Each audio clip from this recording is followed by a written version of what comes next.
Então vamos falar de vistos aqui. Ó. Olha, a quantidade de vistos. Isso aqui é no meu blog, que é o queromoraemorlando.com, que tem muita coisa bacana. Você que nunca entrou no blog, você tem uma noção, tem uma lista de indicação lá com quase tudo que você precisa nessa região aqui da Flórida, tá? Mas vamos lá, ó, tipos de visto. Aí o que a gente tem? Tem visto A, que é o visto para ministros, diplomata. Quem me acompanha aqui no meu Instagram, hoje eu coloquei no Instagram uma enquetezinha falando dos tipos de visto que existem, né? E eu coloquei na enquete lá, muita gente errou e eu coloquei visto simples, né? Então você que não está acompanhando meu Instagram, vai lá agora e acompanha no Instagram, me siga lá no Instagram, que é pablofarias.oficial, que tem muita informação bacana que eu coloco ali. Mas visto A, visto para diplomatas. Eu acho que não deve ter diplomata aqui assistindo a gente agora. Será que tem? Talvez tem, ninguém sabe. Aí o visto B1, que é aquele que eu tinha falado, normalmente quando você ganha o visto de turista, você ganha o B1 e B2. O B1 é o visto de negócios, né? Que quem classifica isso é o agente de imigração quando você passa na imigração para entrar dentro dos Estados Unidos. O B2 é o turista. Visto C é usado para pessoas que simplesmente estão nos Estados Unidos para continuar as suas viagens ou em trânsito, né? Aí tem visto D, isso não se aplica muito a vocês, porque esse tipo de visto não é. Visto D, aí você tem o visto F, que é o visto de estudante. Agora eu vou explicar outra coisa para vocês, tá? E isso é muito bacana, tá bom? Eu vou me mostrar algo para vocês. Vamos dizer que você queira saber, aqui, ó, o visto G, quem ocupa cargos de relevada liderança, que quer trabalhar nos Estados Unidos. Vamos colocar esse visto aqui, ó, H1B. Deixa eu aumentar a tela, me tirar daqui para você entender um conselho que eu vou dar para vocês. Você vai no Google e você vai colocar assim, o que é o visto H1B? Eu estou ensinando isso para vocês, que tem muita gente que não faz isso, gente. O que é o visto H1B, tá? Existem sites que são muito claros sobre esse tipo de visto. Ou então, você pode até colocar assim, ó, como funciona, né? Como funciona o visto H1B. Aí aqui você vai ter uma explicação. Normalmente os sites, se for de law firm mesmo, tem uma explicação. E você tem aqui um detalhamento, normalmente. Entenda o visto H1B. É destinado a profissionais qualificados com formação universitária ou experiência de trabalho equivalente a um bacharelado. Esse visto H1B é um visto sazonal, tá? Esse visto é um visto sazonal, então é o quê? Você fica de temporada, você fica uma temporada nos Estados Unidos trabalhando. Ele não é um visto de imigrante, ele é um visto não imigrante. Aí aqui você tem, ó, várias opções de você estudar esse tipo de visto. Aí você procura aqui, ó, por exemplo, outro site aqui, o Visa Help. Você entra aqui, ó, o cara tá te dando uma explicação de o que é o visto, como funciona o visto H1B. Muita gente não faz isso, gente. Eu não entendo. A quantidade de informações legais que você pode ter. Há algumas das profissões comuns que se qualificam para o visto H1B. O que o visto H1B te dá? O visto H1B te dá social, permissão de trabalho, por um tempo determinado nos Estados Unidos. Sim, mas você tem uma experiência bacana, aprender inglês e tal. Então você pode fazer isso. Aqui, ó, algumas especialidades. Especialistas em TI, tem muitas opções. Em arquiteto, contabilistas, professores, médicos, aí vai. Muita coisa legal no visto que você pode olhar. Olha o tanto. Aí aqui embaixo os caras dão até a taxa, quanto que custa. E não é só um site específico. Ah, Pablo, qual que é esse site? Não, pessoal. Eu tô clicando em qualquer site. Aí depois o que eu faço? Ah, Pablo, qual que eu sei que é o verdadeiro ou não? As informações dos vistos são normalmente tiradas do site da imigração, pessoal. Normalmente é do site da imigração. Eles tiram lá do USCIS, aonde vem essas informações. Então, você tem que fazer isso. Você tem que fazer essa sua análise. Aí que H1C, H1A. Aí você lê um pouquinho e vê para que ele serve. No meu blog, no queromoraemorlando.com, tem lá isso aqui. Eu estou lendo isso aqui lá do meu blog, tá? H1C, para a obtenção deste visto, a pessoa tem que ser enfermeiro. Aí esse é um visto agora para enfermeiro. H2A, trabalhadores provisórios que executam serviços agriculturais. Olha só como é que tem a quantidade de vistos que você pode aplicar. H2C, emprego provisório baseado em uma oferta para uma posição temporária. A aprovação é condicional na evidência de que o trabalho é provisório. H3, autorização de trabalho com finalidade de receber treinamento em campo. Alguém que vem aqui precisa fazer um treinamento e precisa receber pelo treinamento que faz, entendeu? Visto I, né? O visto I, aí vamos lá, o visto I, por exemplo, vamos procurar aqui de novo, ó, como funciona o visto I, cadê ele? Ó, o I, ele é disponível para um estrangeiro que seja representante autorizado de jornal estrangeiro, cinema, então isso é para quem trabalha nessa área. Visto J, vamos ver o que é o visto J. Olha aí, J1, o que é o visto J1? Resumo do visto J1. Visto J1 é para aplicantes programas de intercâmbio. Visto J2 é para o cônjuge ou filhos menores de 21 anos do aplicante. Isso é uma coisa muito importante você entender aqui. A maioria dos vistos que te dá uma residência, seja ela permanente ou temporária nos Estados Unidos, quase todos eles te dão a possibilidade de vir de conceder um status para os seus dependentes ou para as pessoas que estão acompanhando você. Quando você aplica, por exemplo, o E2, sabe qual que é o E2? Aquele visto que quem tem passaporte dos países que têm acordo com os Estados Unidos pode ter um negócio aqui, faz um investimento, né? E quando ele faz esse investimento num valor de investido que seja razoável nos olhos dos Estados Unidos, ele tendo esse negócio aqui, o negócio está gerando, tem uma projeção de que esse negócio vai crescer, vai gerar algum tipo de emprego, ele pode ficar legal nos Estados Unidos, viver legal, residir legal, até que esse negócio esteja funcionando. Enquanto ele estiver funcionando, ele é perpetuamente. Aí quem são os beneficiários?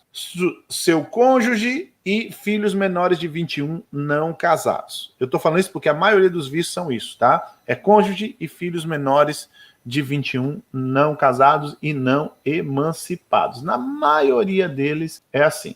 Vamos continuar. Daqui a pouquinho eu respondo a pergunta. Eu estou dando só um overview, depois você vai fazer isso. Você quer?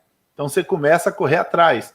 Ah, mas eu vou pagar consulta para advogado. Não seja preguiçoso, gente. Você vai consultar o advogado, ele vai olhar na tua cara, ele vai falar o visto que ele está acostumado a trabalhar. Ele não vai te dizer qual a opção que você tem. Ah, o cara é bom. Ele pode ser bom. Às vezes ele é bom em quê? Não é B2, não é B1, não é B3. Mas ele não é bom num outro visto que talvez você se encaixa. Entendeu? Então, é bom você estudar as opções que existem para depois, então, na hora que você está apto e sabe o que está acontecendo, você, de fato, entrar em contato com um advogado de imigração. Entendeu? K1, cidadão estrangeiro que pretende se casar com cidadão americano. Esse é o daquele de casamento. L1, que é o que eu fiz, que hoje mudou as regras. Essa é outra coisa que é bom você fazer. O L, a maioria desses vistos, eles mudam. Então, quando você estiver olhando esses sites, vê a data que a matéria foi publicada. Por exemplo, vamos voltar aqui no visto J. Data, vamos voltar aqui. Ó, visto J, 26 de julho de 2019. Então, já passou um tempo. Então, você pode fazer o quê? Dar um jeito de procurar no próprio site da imigração as atualizações desse visto, porque lá tem do mesmo jeito. Todas as vezes que você coloca o que é o visto, quando você coloca, por exemplo, o que é o visto H1B, você colocou aqui embaixo, você vai encontrar, ó lá, já tem a embaixada americana, o visto direto, o site direto dos Estados Unidos, você já tem aqui, ó. Você já entra e aqui já tem a descrição. Isso aqui é atualizado. Então você sabe que esse site aqui, ó, br.usembassy.gov, já é o site da Embaixada Americana.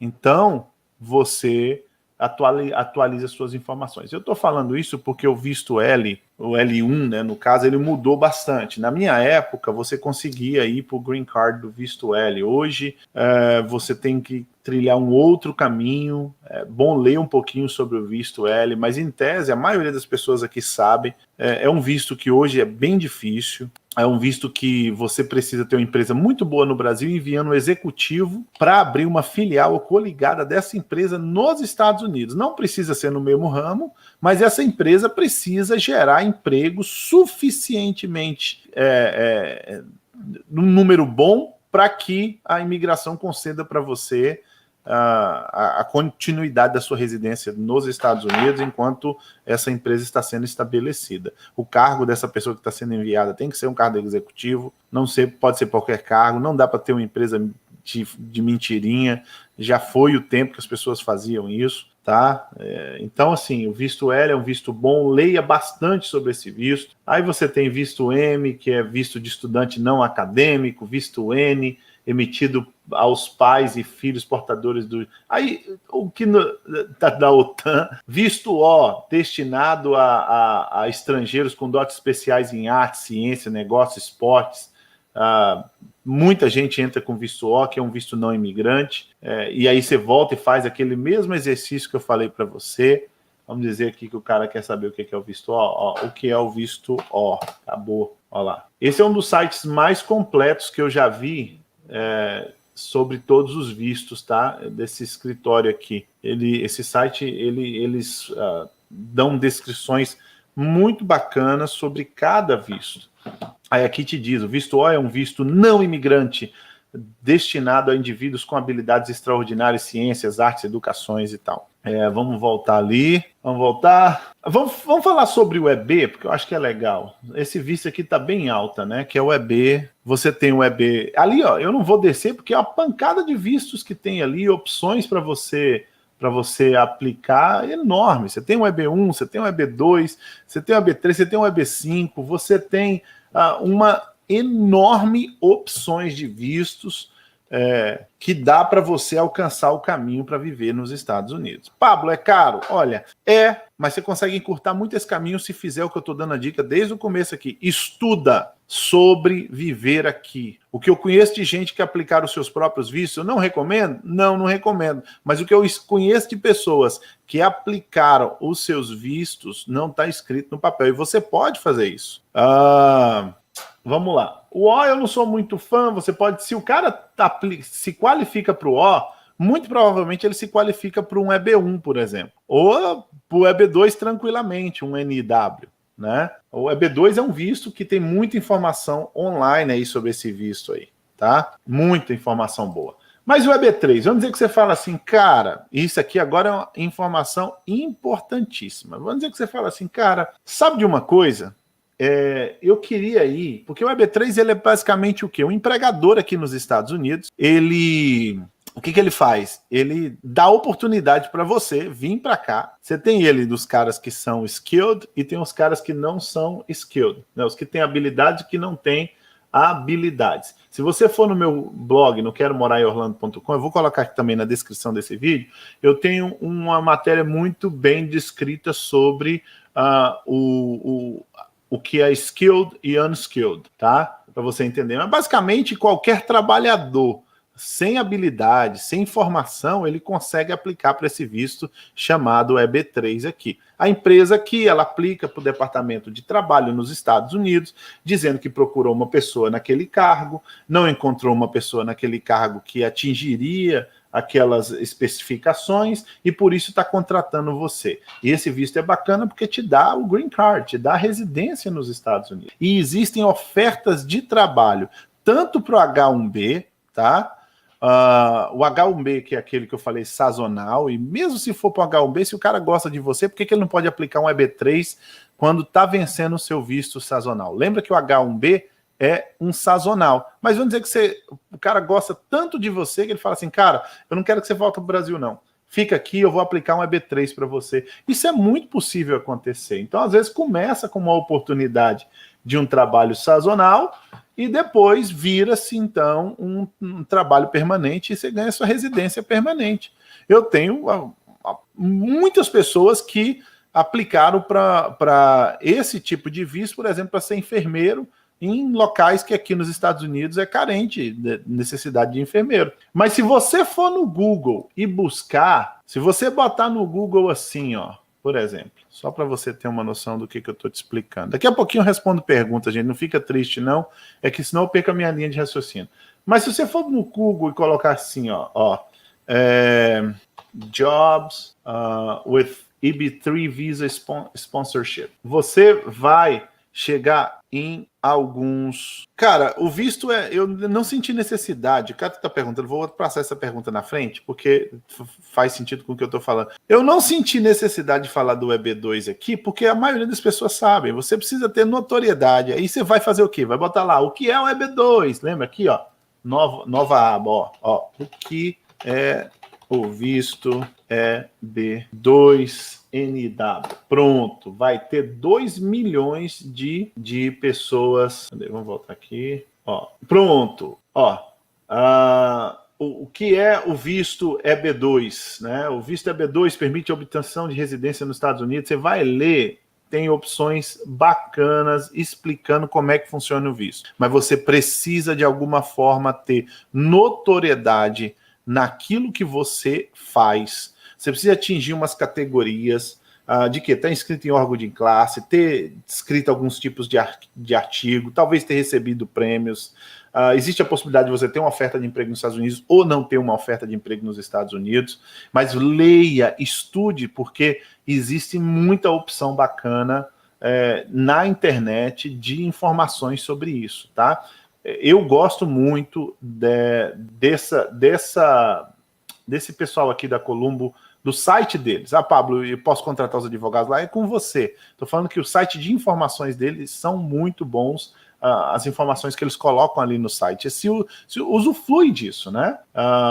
Mas o EB2, ele é isso, ele vai direto para o Green Card, é um visto bacana. Ele é perigoso porque se você mudar de status, lembra quando eu falei no começo do vídeo, quando você entra aqui dentro, você tem um status de turista, por exemplo, você entrou com visto turista, aí você aplica aqui para o EB2, por exemplo. Quando você aplicou para o EB2, ele te dá uma sensação de tranquilidade, porque assim que o cara recebe a aplicação para o teu visto lá na imigração, o oficial de imigração, ele te manda por boa fé autorização de trabalho e social. Então você fica, enquanto o visto está sendo analisado, esse tempo, né, na mão, social, autorização de trabalho, está apto a trabalhar. Aí tem muita gente que vai dirigir Uber, ele está aplicando que ele é o cara que cheio de notoriedade, aí ele vai fazer trabalhos mais simples. Quando ele vai fazer trabalhos mais simples, se ele lá na frente observar que ele fez isso, pode ser um empecilho. Então toma cuidado, porque quando você recebe o tal do Combo Card, não quer dizer que seu processo foi analisado no EB2, só quer dizer que de boa fé você recebeu aquilo, mas nada